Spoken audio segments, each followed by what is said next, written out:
Welcome back to Conversations with Neighbours. Today we're shining a light on a topic that, while often difficult to talk about, touches every single one of us at some point: end-of-life care. For many families, the word hospice feels unfamiliar or even avoided because conversations around death and dying can be uncomfortable. But hospice care is about so much more than the end. It's about compassion, dignity, and supporting both residents and their families during one of life's most challenging times. Here in our community, two organizations are leading the way: Margaret Bahen Hospice, a 10-bed residential hospice that's been serving families since 2017, and Doane Hospice, which has provided community-based care, grief, and caregiver support for over 30 years. Together, they ensure that no one faces this journey alone. Joining me today are Jennifer Adams and Andrea Interior to talk about the incredible impact of these hospices have on our community, the role of volunteers and donors, and the exciting fundraising events that make their work possible. Jennifer, Andrea, welcome to the show. Hi. Thank you. Yes. So let's start with maybe understanding hospice a bit better. You know, the word hospice is unfamiliar to many people. Why do you think conversations around death and dying are so often avoided? Is it just something that we naturally don't want to talk about? Is that at the core of it for us? I would say that. I think that, talking about death and dying is not something that we all want to talk about around our dinner table. Yeah. There's often a lot of fear in that, a lot of the unknown. But, at Margaret Bahen Hospice and Doane Hospice, we try to share with our families the importance of talking about that, talking about what your wishes are. If you are entering into end of life, what you would like to see as part of your end of life care, and to understand how talking about death and dying impacts the family beyond your death. And there's also a lot of different conversations to be had, even if you are not at end of life, but are actively seeking treatment for life-threatening illness, to understand what your choices are for your care, and for your recovery and post-recovery as well. Yeah, and it's something that touches every single one of us. If it hasn't, it will in your life. It's just inevitable about it. And for people that don't understand the word hospice, right? Maybe they've never heard it or they've heard it around, but they don't know what it means. What would you say to those people to explain what hospice really is? Well, our motto is love lives here. And I think that through Margaret Bahen Hospice and Doane Hospice, we emulate that. And so we're trying to share that coming to stay at Margaret Bahen Hospice, which is our residential hospice, is a place where love lives. It's different than other environments. It feels like being as close to home as it can be for you, meaning that in the kitchen, there's freshly baked goods. It always smells yummy in the morning time. There's soup or different types of, meals that provide comfort and are available for our residents and families and visitors as well, which is quite unique.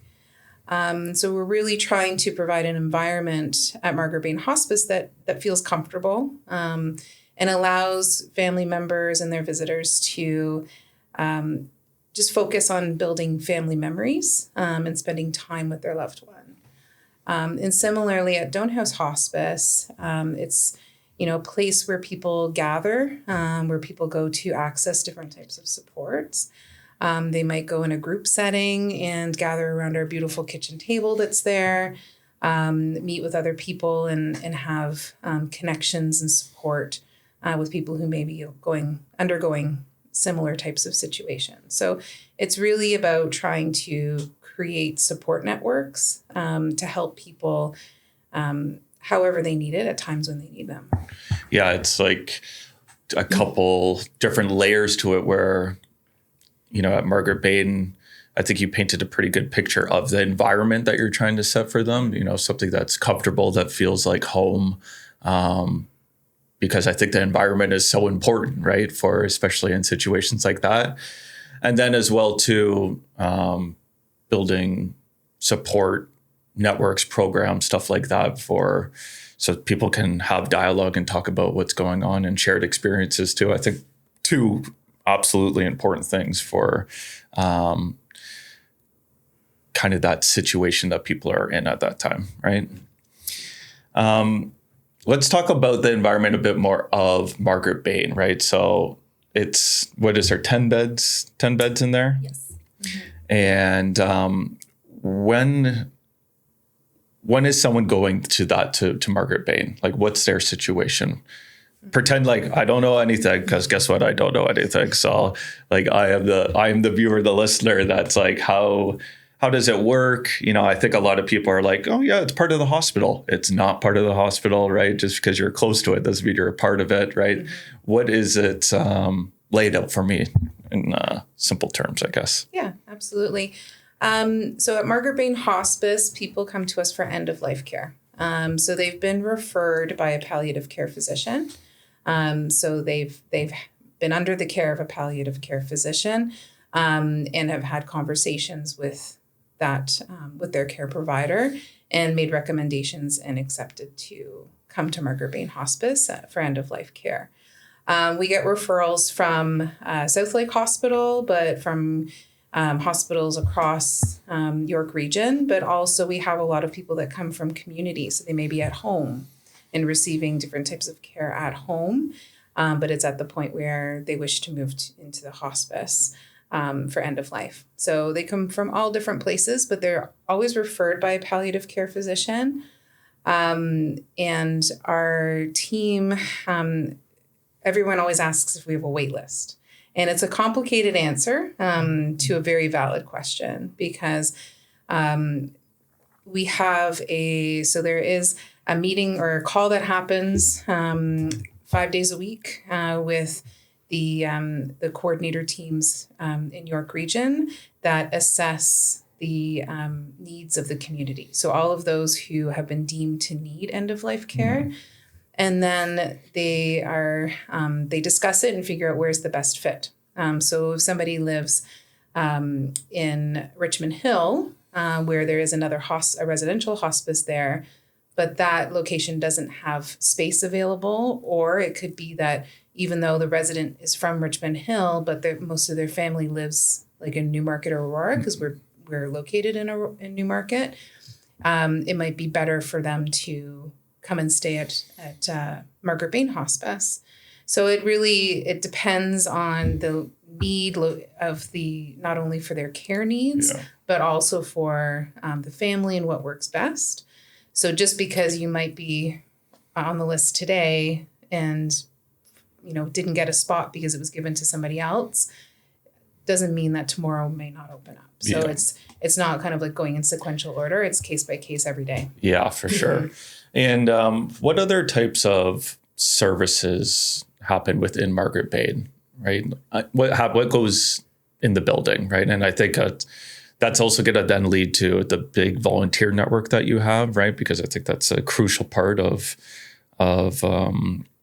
Better Living, Margaret Bahen, Doane.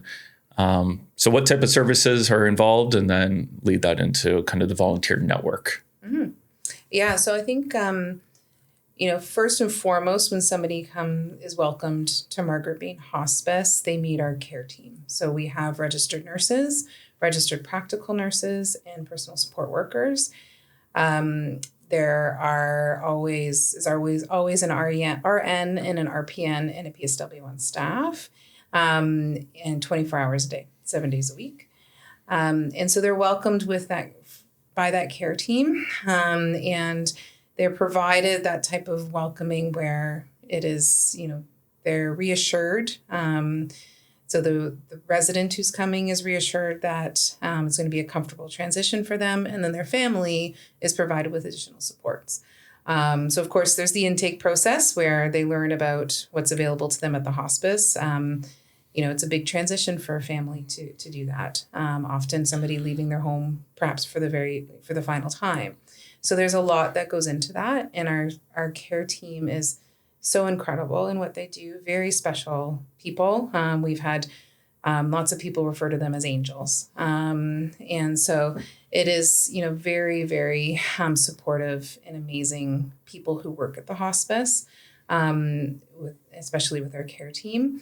And then as part of that as well, our other incredible staff, who we all think are angels as well, includes a whole psychosocial team. So what that means is providing additional supports for people for planning, but also for other types of memory making and important elements that go into making sure you can focus on your loved one. So we have a recreation therapist on staff. And so our recreation therapist will do different types of activities like hand molding, or they might do different types of arts activities. We do gardening activities with families that allows them to spend time together and to just create opportunities for connection.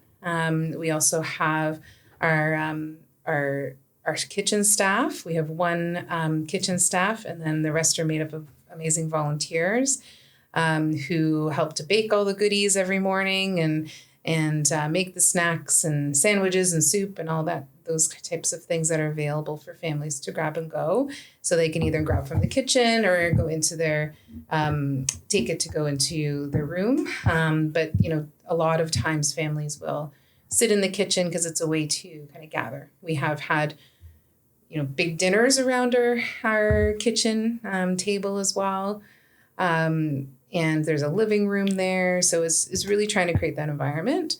We also have some quiet places for families to go. So the 2 rooms we call our quiet rooms that allow a place for families to and visitors just to spend some quiet time. It's decorated like a living room with a fireplace, very cozy. So if they want to make phone calls or just spend some quiet time alone, then those spaces are available to them as well. So lots of different types of supports that really it extends to the whole family and to the visitors that would be coming, and ensuring that everyone is feeling comfortable and have their needs met. Yeah. And so obviously, raising funds for the organization is an important thing. And I think that you've done an extremely good job with your events, kind of your different portfolio of events that you have going on. So let's talk about the events part of this and how those all come together. So maybe just talk about the different types of events that you have, what they're all about, the support you get, things of that. So we've got a number of annual events that we run from a fundraising standpoint. We do have a gap from our government funding that we try to fill of $850,000 a year. So a lot of that, we do need to look to the community to be able to come to our events and engage with their family, their friends, and as well as be able to get that from our community donors as well. So one of our major events in the year that we held in the spring was our Hike for Hospice. That one had almost 200 people come out, and it was a very cold day this year. So we were very happy to see the support, but it was immensely successful in terms of being able to give families that opportunity to walk in honor or in memory of a loved one that has either stayed with us at Margaret Bahen Hospice or received support from Doane Hospice. And on a $85,000 fundraising goal this year, we actually achieved $114,000. So our community really stepped up, and we were grateful to be able to see that type of support. It was a great day where we were able to offer 2 routes, one that was a bit shorter around Fairy Lake in Newmarket for anyone that wanted to come out, but maybe had strollers for their children, for their families to join them, or had any, mobility where they just needed to do a shorter walk, but still be able to support the event. And then we had a longer route that allowed people to go from Fairy Lake to Margaret Bahen Hospice, where we had a lot of great activities. We had 2 high school bands that joined us for the day. So one was at Margaret Bahen Hospice for that stop, which was really enjoyable for a lot of people as they were able to, of course, go back to the hospice, but then enjoy a break, be able to engage with others that were doing the walk, take some nice photos, and then make their way back to Fairy Lake, where we had a nice barbecue and we were able to, recognize some of our top fundraisers, the teams that were there, and really just be able to spend time before everybody kind of went back home.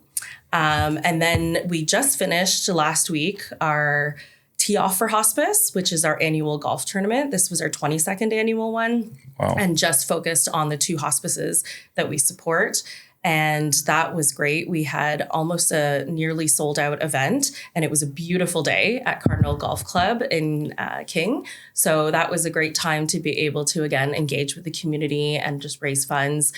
We are still tallying up our total funds raised, since we are just kind of finalizing all the items from our virtual auction, which was greatly successful. We had live auction items.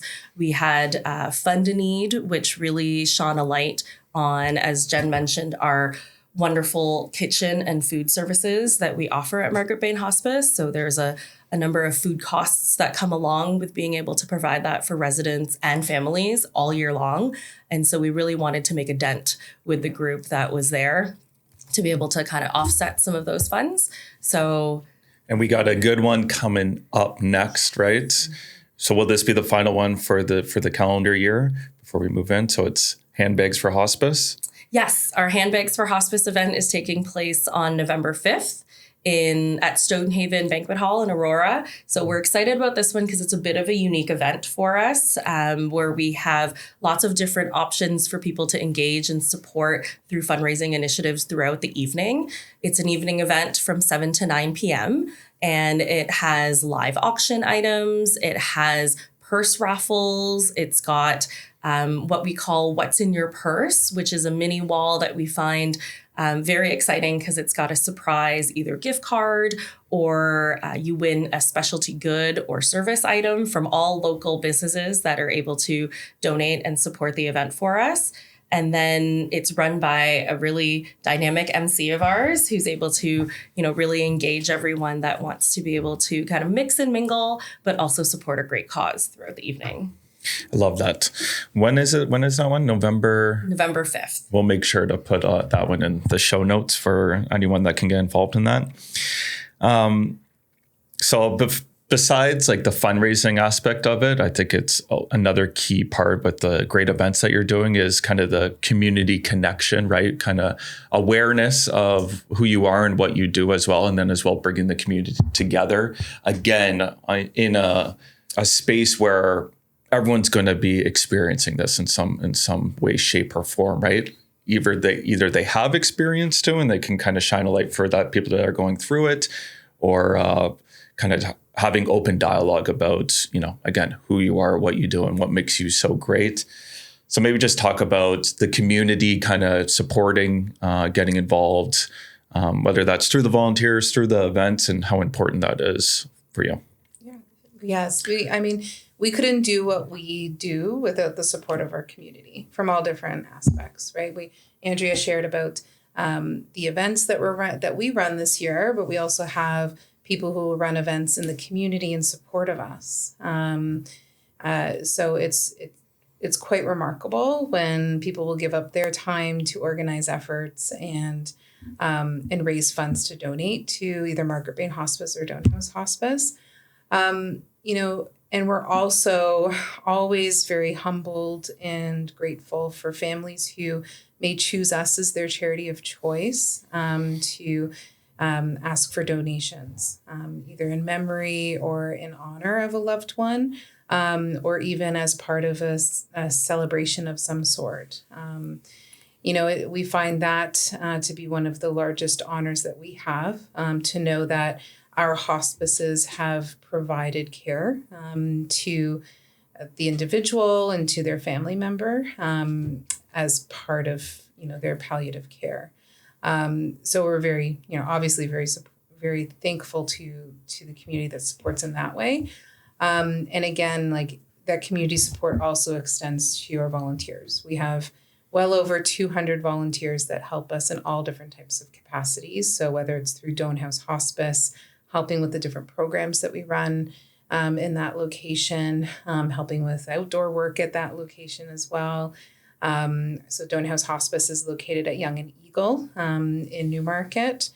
And so it's a really beautiful place that couldn't run without the support of volunteers with our various groups that we run, supporting people out of that location. And then at Margaret Bahen Hospice, people do all different types of volunteering, whether it's helping us in the gardens outside, being part of our event committees for our fundraising committees, but inside the hospice, also helping with, the reception or volunteering in our kitchen or, doing friendly visiting, spending time with residents and their loved ones. So it's the community really is, what helps us to build our hospice and operate it, right? And it's quite critical to us to have that support from all different aspects, and always looking to make new friends and new partners in the community. We are always looking to invite people to come for a tour, to come and see the space, because often what we hear from people is when they come through the space is that they're like, wow, I didn't realize that. I'll hear a piano playing by one of our volunteers who's very accomplished, or a couple of volunteers now who are accomplished pianists. I didn't realize I would hear the piano playing, or that I'd be able to hear, Christmas carols around the holiday season in the hallways, or see decorations throughout, and that it would feel that there's a lot of energy and a lot of lightness at the hospice. Even though no one ever wants to be there with their family member, we try to provide that kind of environment, and it's with the community support who come in to do those types of things that help us. Yeah, for sure. And shout out to my Aunt Sue, one of your amazing volunteers. She's definitely watching this episode, so I love you. Thanks, Sue. Obviously, hospice is such a vital part of kind of our system. Why do you think it's maybe somewhat overlooked by, I don't know, the healthcare system? Do you feel that way? I just when you said that you got to raise $850,000 a year, right? So obviously there's quite a gap between kind of government funding and what is needed. But then when I think about it, it's such a crucial part of life, right? I don't know. I don't want to put you on the spot on it, but why do you feel that way? Why do you feel that? Why do you think that happens? Is it just? Yeah, I think it's, we do a lot of, interaction with, there's HPCO, which is Hospice Palliative Care Ontario, which does a lot of advocacy work with government. And so we partner with them, but our focus is on, meeting the needs of our community. We are very fortunate to receive the various sources of government funding that we do receive. Our, different levels of ministry have been quite supportive to us, where they have been able to provide us with one-time funding to help bridge some of those gaps. I think it's always a matter of, there's always, something here and there, and different priorities for different, funding buckets. So we're very grateful for what we do receive. Of course, we're always trying to increase that, but there are, we understand there are limits. And so I think for us, our focus is on, making sure that we're able to provide the care that we do. We were fortunate to not have to cut back on any of the costs during the pandemic. We didn't have to reduce anything for families. They didn't see any changes in the level of service we were providing outside of COVID restrictions.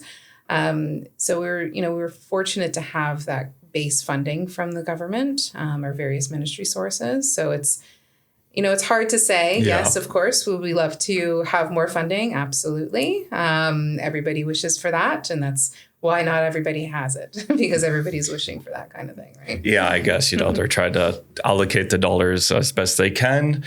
But you can't say it, I'll say it. I think it's some more funding needs to go your way, because especially I'm always thinking about this older generation, that those generations that are reaching the older ages, right? We've never had this many people, right? This is the biggest generation of all time, right? So, kind of these care and programs and all these things are needed more than ever, and they're going to continue to be needed more than ever. So, this is always a hard question, because it's could you share a story? And then whenever I ask that, it's always a flood of stories, because obviously you're going to have a bunch of them, right? But a story of impact maybe that you can share. Obviously you don't have to share details or anything, but I just think it's important for people that are watching, listening, to kind of hear a story of impact, right? Of someone that came into Margaret Bahen, maybe didn't know what was going on. It was a scary time, but what you did for them. Yeah, there's lots. I know. There are lots. There's everything from, we had, I guess one of the most recent ones that sticks with me was when we first opened, we had our very first resident. She was admitted to Margaret Bahen Hospice. Then after she died, her husband would come and visit us every Wednesday for our famous blueberry muffins. So everybody knew her husband, and he was a fixture. He would come every Wednesday, like I shared. And then as he aged, there were different times where we were like, okay, we haven't seen him in a couple weeks. Let's check in. Like, he just became a friend of our hospice. And his health deteriorated, and his wish was to be back at Margaret Bahen Hospice. And he did, for his end of life care. We were so, it was one of those full circle moments, because from coming from our very, first resident being admitted, to then be able to provide that support to her spouse, who had been, a very important part of our hospice environment. It meant a lot to our staff as well. We have many staff who have been there since we've opened. And so people knew him, right? So it was just a very touching story to have that. We've had a wedding at the hospice of a couple in there. I think they were in their late 40s, where, our staff pulled together to, arrange a wedding within 24 hours for the gentleman who was at end of life, and his longtime partner. So it's just there's big, grandiose impact moments. But I think for me, what makes the biggest difference is the little moments too, right? So it's, sharing a popsicle on a hot summer day out on the patio, listening to your favorite 70s music. Those are the kinds of things that our team make happen every day, because they get to know the families. And then most recently, do you want to talk a little bit about Michelle? Yeah, I was going to say we've had a wonderful supporter of hospice who had a brother who was a resident there. And after, she's been able to speak and advocate and share her personal experience as well as her story with us. She's actually spoken at our Hike for Hospice event. She spoke at our golf tournament last week. And we're working on another story with her as well, to be able to share that out with our supporters and our community as well, in a deeper way. But she was able to tell us about her experience, her mother's experience while her brother was at hospice, and afterwards, the impact that it has continued to make on her life. So from the knitted hearts that are given to every resident and their family members, she now knits hearts for us as well. And she says that as much as it is a process for her to be able to do that, it also helps her own grieving, and then helps her to give back, so that the way that it had such a profound impact on her to receive that heart, she wants other families to feel the same.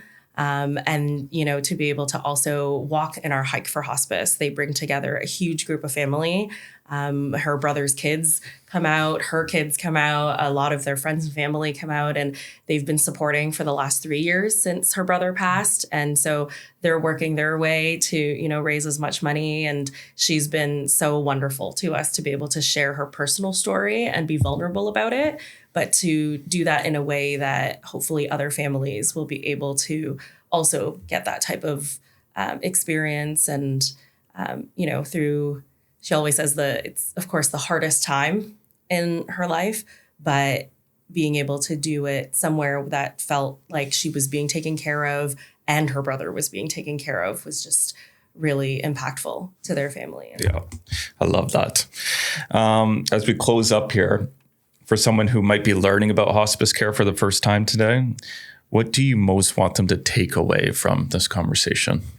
I think to take away from this conversation, an important piece for our community is to know that there are different options, and it's important to explore what those options are for you as you're actively undergoing treatment for life-threatening illness or to decide for end of life. It is, come and visit us at Margaret Bahen Hospice or drop in at Doane House Hospice to hear about the programs. We just want to be able to support as many members within, the York Region community and to, help to create awareness around what palliative care services can be for your family. It's not for everybody. And we don't want it, don't need it to be for everyone. We would want it to be, but everybody needs to be able to make their own choice of what they want. And so we'd love to have conversations and share more information with people about how to get involved or to learn more about that. Okay. Thank you so much for being on the show today. All right. Thank you for having us. All right. Bye-bye. Thank you.